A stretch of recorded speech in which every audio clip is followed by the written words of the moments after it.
Hey guys, and welcome back to the Divine Witch podcast, where we talk about everything going on behind the scenes, along with my perspective on some hot topics and what to expect here on this channel. So, with that being said, I just want to dive in and say thank you guys for listening. Thank you guys for subscribing. Thank you to our Patreon subscribers who help us be able to do our events each and every month. And we also want to give a shout out to Rue's Realm for allowing us to invade their shop last weekend. And we also want to give shout outs to all of the crafters that showed up. You guys made the event fucking amazing last week. We did a lot of promotion leading up to the event. And I can say with confidence that everything went amazingly. Their hours are currently stable at the shop. That was one of the things that, while we were prepping for the event that we kept on hearing is, shop hours, not knowing the shop hours. Well, that has been completely fixed. There is also, I believe, 5 to 6 different crafters now within Rue's Realm. And all of the crafters within Rue's Realm are owned by women. And the shop is ran by a woman. So, in the height of everything going on, and with the whole Roe versus Wade being overturned, there's a lot of uncertainty when it comes to women and their safety.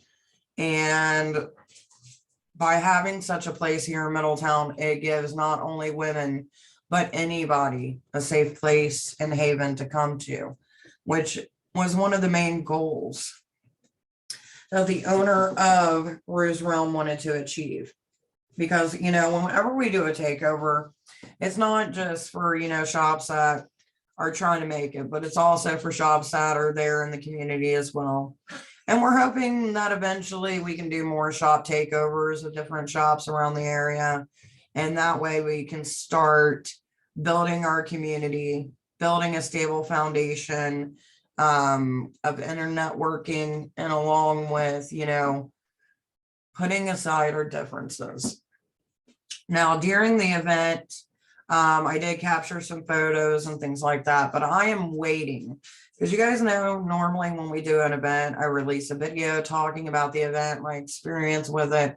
But since, all the crafters that showed up have decided to place their merchandise within the store and help spread the word of Rue's Realm to help it keep going, to keep it building and making it better. I feel like it wouldn't be justice if I didn't show you guys like a real good walkthrough and actually have a conversation with the owner that we can put on here.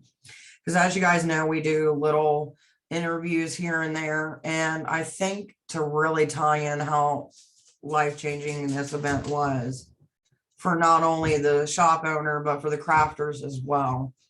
It's one of those things where we need to capture those moments to be able to truly show you what's going on from where it was to where it is currently.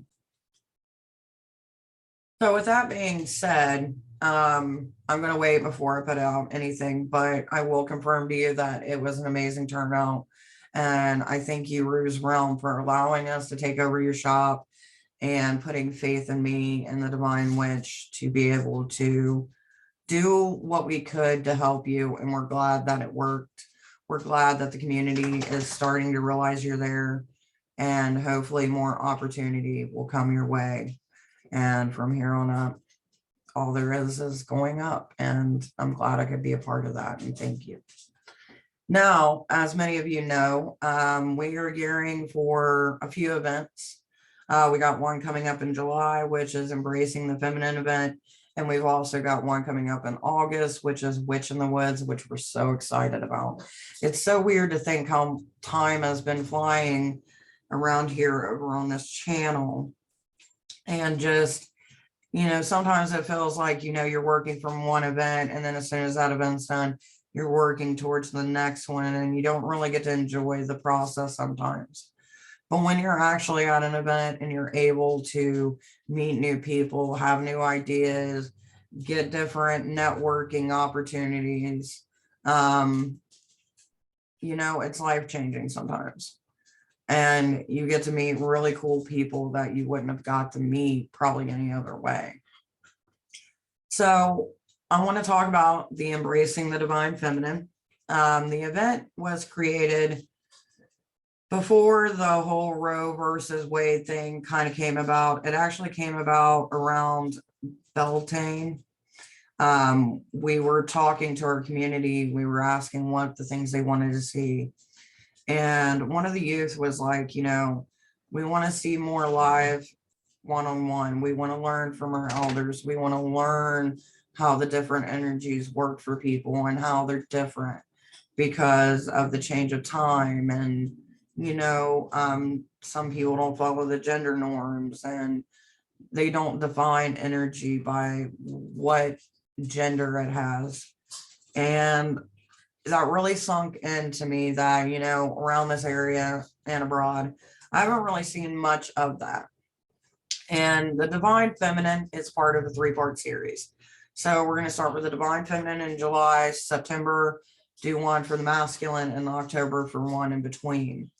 And what I wanted to highlight, if we are going to talk about embracing the Divine Feminine, I wanted to have a panel of female leaders, shop owners, crafters, people in the community who make a difference and have, found strength in the Divine Feminine to be able to continue, and how they defined it for themselves. Because over the years, I've realized that when it comes to certain energies or certain gods or practices even, there can be a lot of similarities, but there's a lot of differences because that's the personal preference and experience coming into play within one spiritual journey.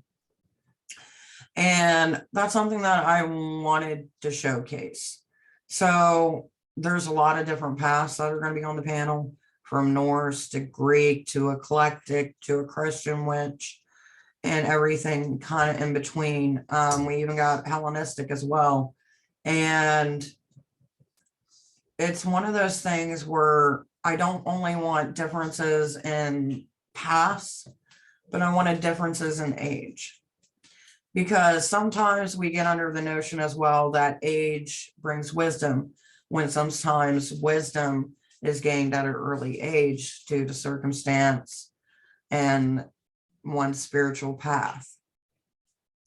So I kind of wanted to show that. And I wanted to show also that we can all learn something, no matter what ages we are at, no matter what structure we follow, no matter what group we're a part of, we're still a community. And I know sometimes it's hard to build that and to show that because differences have a tendency to divide. But luckily, I have found quite a bit of women who are willing to put themselves forward, who are willing to speak on their experiences, and even talk about some of the struggles that they face within the pagan community. And this will be the same structure that we do for the Divine Feminine and for the in-between. And I'm hoping that this can bring in closure for some, new ideals to their spirituality for others, and kind of work towards our voices being known. We get into this rut where we only cater to the pagan community. And some of us take the leap of faith and we go outside of our community and try to do outreach within our community, and sometimes it works and sometimes it doesn't. I've tried to do different interfaith around here. It's not worked out. I've tried to give donations to different other organizations around here. And because of my faith and because of my practice, sometimes we get ignored. Most of the time we get ignored. But I have faith that one day that our area and the path of paganism, shamanism, witchcraft, whatever you wish to call it, or even spirituality without an undefined term, can eventually be seen as not scary, be seen to where we can have that interfaith dialogue within our community without the fear. That's what I'm pushing towards. It's one of the reasons that we did the Pride event. Even though with Pride, you do find a lot of pagans, you also find everybody in between. And as a follower of Hecate, we all meet at the crossroads at some point in time. And even though our spiritual philosophies may be different, it doesn't mean that we can't work together to create a better world for those we love, for ourselves, and for the future. So that's kind of where I'm at when it comes to the embracing the divine feminine. Right now, the numbers for the event are really small. And I know it's because some don't understand what is trying to be shown and the process of it. But I hope that whoever does show up needs to hear what is going to be spoken. And that if we ever decide to do this again in the future, that we can grow our numbers with it. Now, I'm not putting it down yet that we won't have that many people, but new things that people have never heard of tend to be squished. People don't know what to think about them. And I've tried my best to describe it as best as I can to put it out there. Sometimes you just got to let the universe work in its own ways. And that's what we're hoping to do with this event. Now, with that being said, let's go ahead and let's move on to the Divine Witch. Let's move on to Witch in the Woods and what we discussed as a staff this past weekend.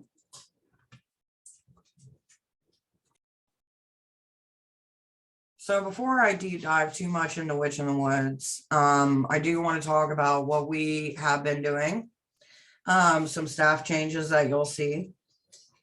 Just kind of give everybody an update. So after, actually it was right before our event for Rue's Realm, we had two of our staff members that some of you may know, Stormy and Zeus.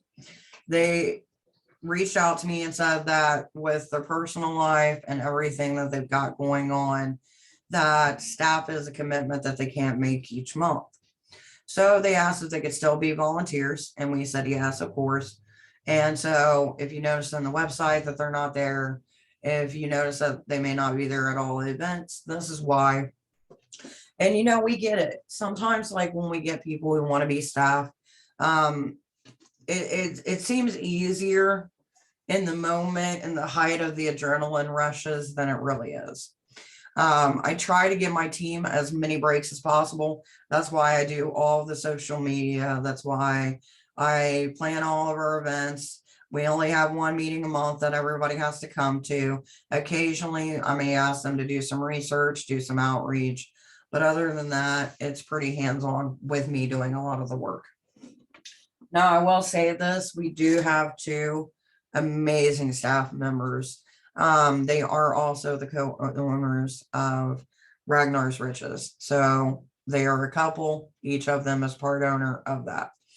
And they have been with us for years. They've seen the good, they've seen the bad, they've seen the in-between, they've seen me stressed, they've seen me happy, they've seen everything. And honestly, if it wasn't without them, I probably still wouldn't be doing what I'm doing, because it is a lot of work. And the more that we grow and the more that we do things, if I didn't have them and their dedication to coming to every event to help me out or just to lend support, I would be completely lost without them. And I want to thank them too so much for sticking with us and keeping me on track with my squirrely ways. And I know I don't get to say it often, but thank you guys, because I do appreciate it more than you will ever know or that my words could ever express. So with that being said, I'm just putting that out there. Now, I've had a few people over the last month or two reach out and be like, well, how do we get on to staff? And the answer is pretty simple. The way that we do it now is we have a 6 month to a year voluntary period. And that's coming to events one after another, which normally we do an event once every couple months or maybe once a month, depending. And once that's completed, if they feel like they're ready to take on a role of staff and we feel like they're ready, we do a testing period for 3 months. If it doesn't work out, then, it's no harm, no foul. You can always still be a volunteer. If they do choose to do that and they do well, they get to stay staff. So what is the difference between staff and volunteer? Staff, we have meetings every month. We make the final decisions when it comes to events, where they're going to be, what events we're going to have, what presentations we're going to have, what rituals we're going to have, what supplies we need, all of the headache and the excitement all into one. Volunteers, they just show up. They show up, they offer hands wherever we need them, and then we move on. So if you're ever interested and you want to sign up as being a volunteer and then working your way to staff, that's the way to do it. So now that that's out of the way, what else did we cover when we were doing our staff meeting? We went over a lot of stuff for the Devine Witch, which I'll get into here in a little bit. But another thing that we were talking about is that we would love to do a Yule event this year. And to make that happen, I got to bring in resources from the community, which I know right now with inflation, it's really hard. And this event would be free to the community if we can get the funds to make it happen. So my brilliant idea, or my hope and wish that I would love to see happen, is to do an event in the beginning of the month in December and have everybody come to the event. It would be free to come. We would also have a tree that would have little different plushies that you could buy that are from the vendors, and those toys can be donated to kids that need toys. If you want to bring in toy donations, that'd be awesome. If you want to make a donation to the Devine Witch table, then we go out and we go get toys, and then we make those donations as well within the community. One of the things that we wanted to do last year that we weren't able to do this year is adopt a kid through the U.S. Postal Service. So this would kind of allow us to do that and plus do a little extra. So fingers crossed we can make that happen. I know some are probably wondering, well, how can you make that happen? Excuse me. One of the ways that we're going to try to make this happen is, this kind of leads into Witch in the Woods a little bit here, but we're planning to do a pre-sale on Witch in the Woods shirts. Part of the cost is just going to cover the materials. The rest of it, if we can get enough to cover the space that we want for a few days, then we are going to go ahead, or not for a few days, but the space that we want for a few hours. I'm sorry, my daughter's annoying me by trying to play a game while I'm trying to do this podcast, but you know how kids are. They don't think, they do. But with that being said, and besides the point, I found a space that's pretty decent. They have their own catering that I think is included into the price as well. And during the event, we would have complete freedom. I'm thinking about only renting out a third of the ballroom, which after renovations, they're thinking it's going to be around $100. So I figured do 3-4 hours of a Yule event. That's about $300 to $400 just for that. That's not including decorations, set up, the whole 9 yards. But I would like to make that happen. Now I can use part of our funds here, that we get from our Patreon as well, but I'm going to need that extra boosty boost to make it all happen and to make it something that the community would enjoy as well. We will be taking donations at Witch in the Woods. Like you guys know, Witch in the Woods is free. We don't ask you to pay for anything. We just ask you to bring food. And if you want to bring extra items that we may need, you're more than welcome to. With that being said, whatever donations we get from the shirts, whatever donations we get from that, what we get from our Patreon, we're going to look at the funds all together and then see if we can make this Yule event happen. If we can't, there's always next year. And then the funds that we get will go to Witch in the Woods for the following year. Because as you guys know, Witch in the Woods is our event that we do all the time. We do it every year, once a year. It's our biggest event. This year is actually the biggest one that we're going to have. We are currently in space rentals alone. are at around $300. That's not including getting some things transported that my Kia will not transport. That's also not including getting fuel for the tiki torches, the wood that we need, and everything else. So with that being said, you know, that's kind of our plan. So moving on to Witch in the Woods. Now I'm going to end up sharing this on our Facebook as well. So hopefully you guys have made it this far. If not, well, you know, it is what it is at this point. Like I told you guys, Witch in the Woods is freaking huge this year. Normally we go for a 30-man lot, or sometimes we'll, if we think our numbers are going to be projecting more, we'll go for a 100-man lot. So we normally just do one spot. This year it has blown up so much that we have two spots. We have a 30-man lot and a 100-man lot. Now, of course, we're saving some of the space for parking, vendors, presentations, the whole 9 yards. We only have a couple spots left for camping. We literally got like 80 campers ready for this event. That's not including staff. That's not including our presenters. That's not including our vendors. That's just what we got so far. So with that being said, it's huge. We've got 6 different vendors. I'll make sure that I list everybody below, or I'll try to, or just check out our page for Witch in the Woods. That'd probably be the easiest. So that way, if you guys want to do pre-orders before you come to an event, you can do that as well.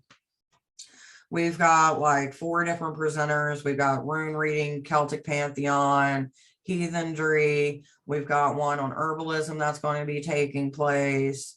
We've got 2 different rituals. We've got a Norse blot ritual that is going to be taking place at 1 p.m.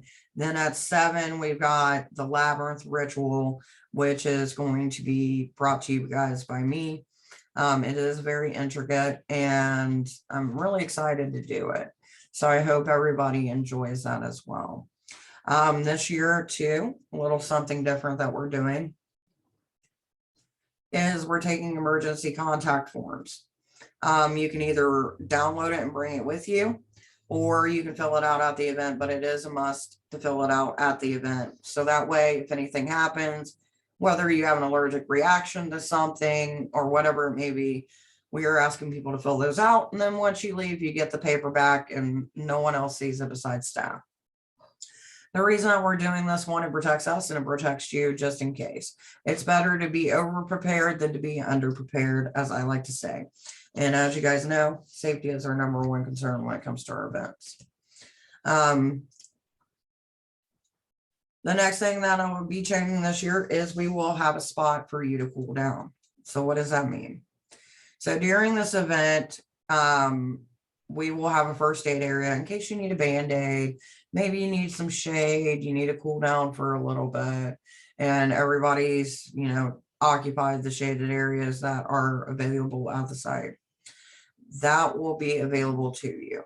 We do have a nurse that is on hand. She is not there to give medical advice. She is there to help in case of an emergency. So please do keep that in mind. If you need any more information on it, or if you'd like to volunteer as an aide at our nurse's station, I would appreciate it, because the more hands we have on deck, the better and safer we are, right? So the next thing that is changing too is we're going to have 2 different areas. So you guys know that when it comes to Witch in the Woods, we consider it a family-friendly event, and that's how we like to keep Witch in the Woods as family-friendly. And since we have 2 spots this year and we want to utilize both spots, we are going to have a section, which is our main section, which is a 100-man lot, where everybody will be camping. And the vendors and will be there and everything else. And this is where the rituals will take place. In the 30-man lot during the day, this is where we're going to have our workshops, our presentations, all of that stuff. After that is done, and around probably like 9 or 10 o'clock at night, that is going to be a 21 and up section only. Nobody under the age of 21 can be permitted there. You can go there, you can have fun, but you will be camping at the main spot. Just keep that in mind. There will be no campers that will be on the 30-man lot. It will only be on the 100-man lot. But we wanted to give that section so to give the adults time to get away, if people don't have kids and they want somewhere they can escape for a little bit, or if people want somewhere where their anxieties are acting up, there's a space there for you. So that way you can be safe, happy. And I think it adds a different element to our event as well. I will put this out there that if anybody is caught giving somebody under the age any type of alcohol, you will be removed completely from the event and banned from Witch in the Woods for at least up to 3 years. The reason this is because we still follow the laws of the land, which is the government land. So, and plus it helps us be able to keep our spot where we are because we are at a government park. And, we want to keep things pretty. We want to keep things good. We want to keep the relationship between us and the park in good standing and not have any complications. So hopefully you all can respect that. I am putting that out there. Now, the way that we are going to set up, because I know people have had questions with camping. Now, as much as I would love to be able to pair everybody with their friends, camping right next to them, unfortunately, that is not feasible. We have over 80 campers. I cannot customize everything to over 80 campers. So there's a good possibility that unless you guys show up together, you will not be beside each other. And there will be no arguing about this. It is what it is. You get put where you put. It is a free event.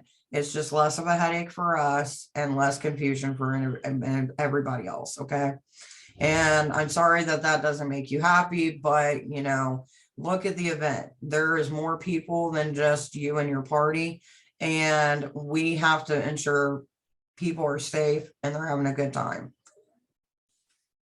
Another thing that we are doing, speaking of safe, is that during this event, we will have security walking around at night.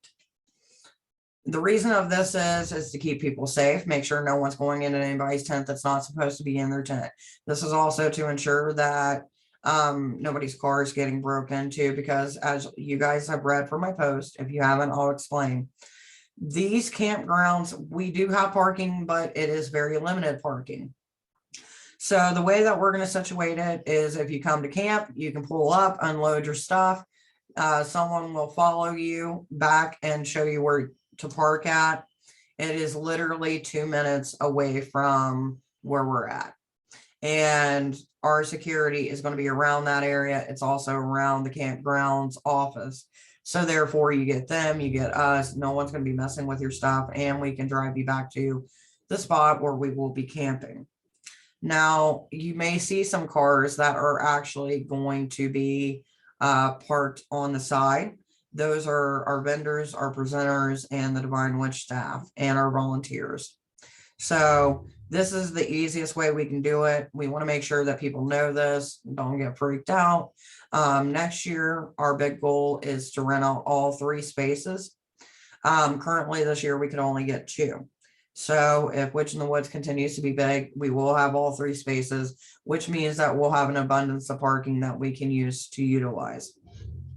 Until then, we have to be mindful of our neighbors who are in the 3rd spot. We do have camp spot 1 and camp spot 2, but we want to make sure camp spot 3, whoever does have it, is able to get in and out of the event, and it's just being courteous. So with that being said, that's pretty much all the major things that are going on as far as right now. We will be releasing the pre-orders and showing everybody what the shirts are like. We will only have a few on hand at the actual event. We also will be putting out to find out what everybody is bringing for the feast, because we're not trying to have all the same thing or just a bunch of snacks. We want it to be a feast. We want it to be hearty. We want it to be something that the gods would even look and be like, man, I want that.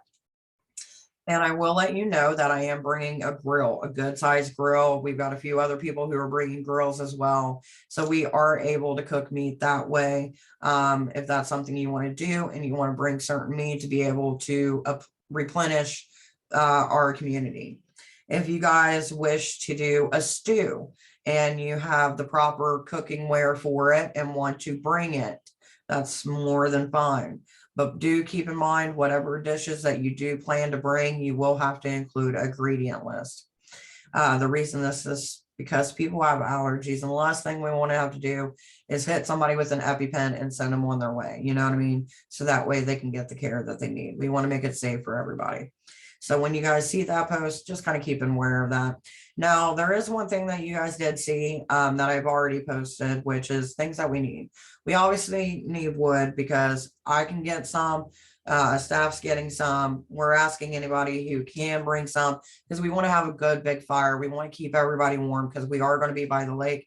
So therefore, it's going to be a little bit chilly at night. So I would advise bringing a blanket, a hoodie, just in case. So that way you guys stay warm. We've recommended ice as well because, you know, we're going to have drinks. You want something ice cold. You don't want to have something that's super hot, you know. So there's that. We've also asked if anybody has tiki torches, if they want to bring them. So that way we can ensure people can be able to see their way. I've got a couple myself. I know staff's thinking about getting a couple too. So, you know, we do have those as well. I would recommend flashlights just in case. Now the bathroom situation, I know people have been asking about, so I'm going to go ahead and I'm going to address that right here. With the bathrooms, there are porta potties, or if you want to, you can drive and go to one of the facilities that actually has the bathrooms, the showers, and all of that. It is available on the Houston Wood site. So give me 1 second. With that being said, there's a lot of different opportunities, and hopefully, you know, you guys will see that as well. One thing I do want to remind you once again that all vendors may not have the ability to accept credit because we are going to be in the woods, and we all know how service is in the woods. So we do highly recommend that you bring cash if you want to buy anything from the vendors. Like I said, there's a variety of vendors. I'm going to be doing tarot readings. I know we have a rune reader as well. So if that's something that you're interested in while you're at the event. Now, please do note that I won't be able to do tarot readings until after all the stuff is done. So we're probably looking about 8:30, 9 o'clock. I just want to put that out there so everybody knows. And with that being said, I think I've covered everything that we talked about when it comes to Witch in the Woods, what staff went over, the discussions that we had to just ensure everybody's safety and in case of things should arise. So with that being said, we are still looking to try to find a fire performer for the event. We had one for our first year of Witch in the Woods, and I would love to be able to have it again. One, because when you see someone fire spinning, there's something about it that captures the imagination, especially for children. And we want to make it something fun, belly dancers, dancers, whatever. We are still looking for people. So if you are interested, reach us at the Devine Witch gmail.com. It is spelled just like you see it here on the channel, no capitalization, at gmail.com. So with that being said, let's move on to what everybody else has been talking about with the Roe versus Wade. Now, I know when the day it happened, a lot of the community I got calls from sister witches, brothers as well. And they were angry, and they're still angry. They're sad, they're depressed. It's been a hard time. And realistically, we've got a long road ahead of us, all that is going on. And on top of that, we've also got to where they don't have to read you your Miranda rights anymore. So 2 big laws were literally passed at the same time. And I don't even know if people realize about the second one. But it can be detrimental in both instances. I know I want to do my part as a woman, as a mother, as a pagan leader, and during our discussion during the Divine Feminine event, we are going to be having that conversation of what we can do to utilize our resources and let us be heard and bring attention to the subject matter. So with that being said, it's hard. It's not easy to feel like you have no control over yourself. As women, we've had this happen for ages. It's nothing new. We're either seen as the child bearers, and whether that's forced or accepted, it's a lot to take in when it feels like you're taking a step back instead of a step forward when it comes to freedoms of oneself, especially when it has to do with your own body. As someone who was denied the ability to have my tubes tied because of my age and because of the amount of children I had at the time, we haven't had a really all of our freedoms, even when Roe versus Wade was about. We've seen different states make these laws that are not only terrifying, but also make you wonder where their head is at. And I don't want to make this to where it's political, but I do want to make it to where we are having the conversation, even if we may not all agree with it. I don't know where we go from here. I don't know how we change it. I don't know if it will be better or worse in the future, or if women will ever be able to have the choice over their own bodies like anybody else should. But I hope that I'm alive to see it, and I hope that I'm instrumental in the change to make it happen, even if it's the smallest part. Because when we take the rights of another, it's bound to keep on going. And some could say it's extremist, some could say it's fascism, but I just say that we're doing what we've always done as humanity, and we're taking the rights of another because we base them to be less than. And that's the issue that I have. If your decisions aren't affecting anyone else except for yourself and your own bodily choices, that is your choice. That is your right. And no one should take the freedom that is given on birth. There's a lot of things I don't agree with laws and money, and we've done protests. A lot of us can't afford to just say, not go to a job or not buy things that we need. We're going to have to think of a solution that makes voices heard, but not overthrown by devastation. And hopefully we can find that before what is happening ends up causing too many lives lost. So with that being said, another thing that kind of weighed on my mind from last weekend wasn't a bad thing. It wasn't anything anyone said to me, but it was something I realized within myself, is that sometimes in the healing process of trying to overcome diversity and to overcome past trauma, you got to realize that it's a process. And the reason I say that is because I was fueled by anger of certain situations that I've been through as a community leader. And I feel like it showed me that I still have healing I need to do. And, as someone who talks about shadow work and progression and how to become better, because I try to become better as much as I can, even though sometimes I may fail at it. That self-realization of you're not where you're wanting to be as much as you thought you were is really hard-hitting and telling. And I made a blog about it. And, with a little mixture of my path spiritually and a little mixture of how I felt. When things get done to you and it feels like it's a repetitive thing and you work hard, it's almost like being at a job and not feeling recognized, not feeling seen. And it's so stupid because that's ego. right?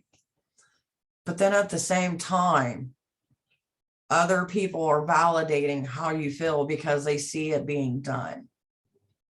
And then you're like, well, maybe it's not my ego. Maybe this is like just normal, right? And I was trying to get past that and also get past this bullshit that some people like to continue to do. Like on one hand, I'm trying to spiritually progress myself. But on the other hand, if you say you're there for your fucking community and you say that you can't show up to something or do something because of whatever, and then hours later, it turns out that you're fucking lying for someone who's been to bat for you and you're not to bat for them, that angers me. That didn't affect me personally, as far as like it had nothing to do with me. But to watch it infuriated me. Like, maybe that's the goddess energy. Maybe that's my divine feminine energy that I embrace, is the warrior aspect of wanting to fight for my friends, my community, my family. It just sucks watching people give everything they got, and then you see others go with a breeze. And it's like they don't even put thought into it. They don't even think consideration. And it baffles me. And, at some point, you got to think it's human nature to an extent. And there's a point where you're like, are they self-aware? Are they accountable? And these are questions I don't only ask of others, but I also ask of myself. Am I accountable? Am I able to admit my wrongs? Am I able to admit my rights? Am I able to see my accomplishments and my downfalls? And it's like sometimes our downfalls are our strengths, and sometimes, our greatest achievements are our weaknesses. And it's such a weird, complex, emotional thing when you're trying to better yourself, because the energy does not match with what you're trying to manifest. But also you got to acknowledge in the moment, because if you don't acknowledge things in the moment, you create little locked up treasure boxes within yourself, only to be discovered years down the road and go, why was I holding on to this? Why is this triggering this? You know what I mean? And then you start to questioning it. That's why you always hear shadow work or self-care work or, self-realization or taking inventory of oneself is such a prominent thing, because it's never ending. It doesn't stop. It doesn't stop with one experience. And even sometimes when you think that you're where you need to be, you're truly not. And to be honest, it's very unique. And I know a lot of people come to this channel and some may expect readings, some may expect spell work, some may expect tarot readings and stuff like that, which I've already said. Information videos, but like these are the thoughts that I have in my own spiritual practice that I feel is prevalent for all of us to be thinking about.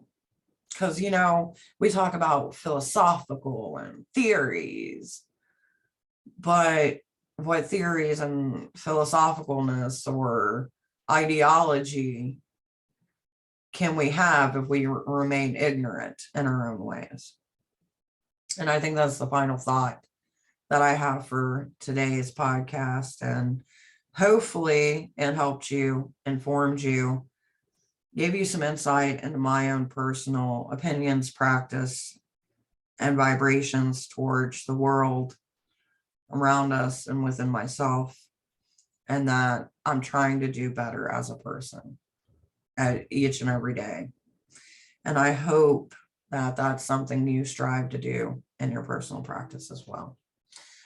And with that being said, I think it's a pretty good point for us to lead off. And as always, as we say here on the Divine Witch, no two witches witch alike.